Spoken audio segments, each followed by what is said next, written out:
السلام علیکم ورحمۃ اللہ تعالی وبرکاتہ۔ وعلیکم السلام ورحمۃ اللہ تعالی وبرکاتہ۔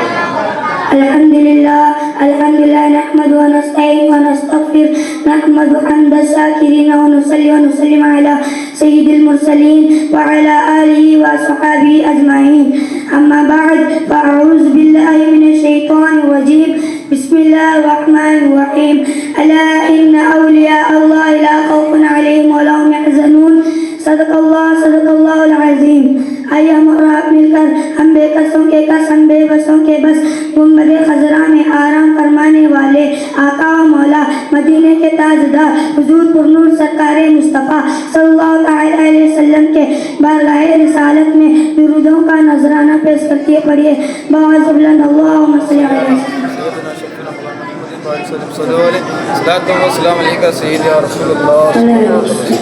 سنانے اپنی بربادی کے یہ افسانے کہاں جائے، سنانے اپنی بربادی کے یہ افسانے کہاں جائے، تیرا در چھوڑ کر خواجہ یہ دیوانے کہاں جائے۔ ہمیشہ ہم نے بھی اسی چوکٹ سے پائی ہے، ہمیشہ ہم نے بھی اسی چوکٹ سے پائی ہے، تیرا در چھوڑ کر خواجہ یہ دیوانے کہاں جائے۔ معزز اکاشدہ اکرام اور عزیز طلبہ، آج ہم اس عظیم ہستی کے زندگی کا ایک روشن پہلو بیان کریں گے جس کا نام سنتے ہی دلوں کو سکون ملتا ہے۔ ہندوستان کے سرزمین پر اسلام کا پیغام عام کرنے والے خواجہ ہندوستان سلطان الہند حضرت خواجہ معین الدین چشتی اجمیری رحمۃ اللہ علیہ۔ خواجہ غریب نواز کی ذات وہ ہے جسے اللہ تعالیٰ نے انسانوں کے دلوں کے لیے رحمت، امن، محبت اور ہدایت کا چراغ بنا کر بھیجا۔ آپ کی کرامت دنیا بھر میں زبان زادی عام ہو گئی ہے، مگر یاد رکھے کہ اولیاء اللہ کی کرامت ان کے سب سے بڑی دلیل نہیں بلکہ ان کی استقامت، اتباعی سنت اور تقوی اصل مقام ہے۔ کرامت اس کا اثر ہے۔ آج ہم خواجہ غریب نواز کے چند کرامات کا ذکر کریں گے تاکہ طلبہ کے جذبے میں ایمان کی تازگی اور اولیاء اللہ سے محبت کا دروازہ کھلے۔ خواجہ غریب نواز کی سب سے مشہور کرامت آپ کی دعاؤں کی قبولیت تھی۔ روایات میں آتا ہے جو شخص سچی نیت کے ساتھ آپ کے پاس آتا، آپ اس کے لیے دعا فرماتے اور اللہ تعالیٰ فوراً اس کے مرادیں پوری فرماتا۔ ایک مرتبہ ایک غریب عورت آئی جس کے گھر میں فاقہ تھا۔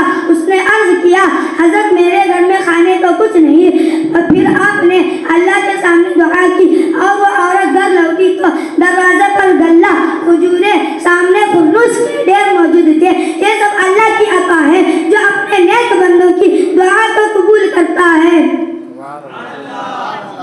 جب آپ اجمیر تشریف لائے تو وہاں کے حکمران اور بہت سے لوگ اسلام سے ناواقف تھے۔ آپ کے اخلاق، محبت، آپ کی اخلاق، عبادت، روحانی قوت ایسی تھی کہ بڑے سے بڑے راجپوت سردار آپ کے اخلاق سے متاثر ہوئے۔ مشہور واقعہ ہے کہ ایک سخت دل اور ضدی سردار آپ کے خلاف تھا۔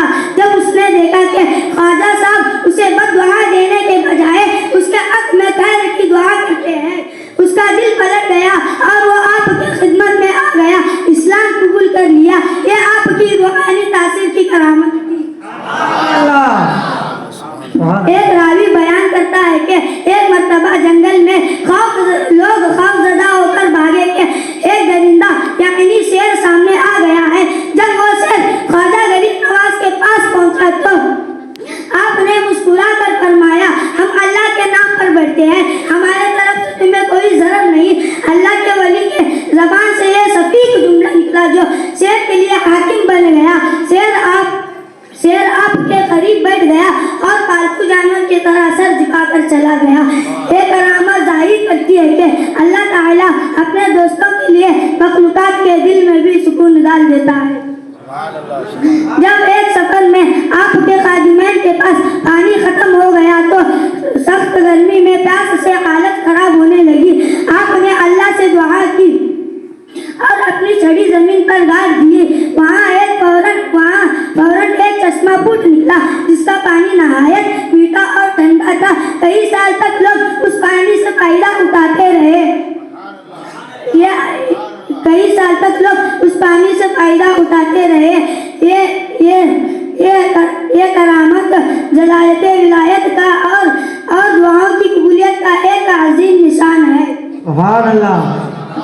پیارے طلبہ، اولیاء اللہ کی کرامت سے ہمارے ایمان کو مضبوط ہو جانا چاہیے، مگر ہمیں یاد رکھنا چاہیے کہ کرامت کا راز صرف ایک چیز میں ہے، اللہ کی رضا کے مطابق زندگی گزارنا.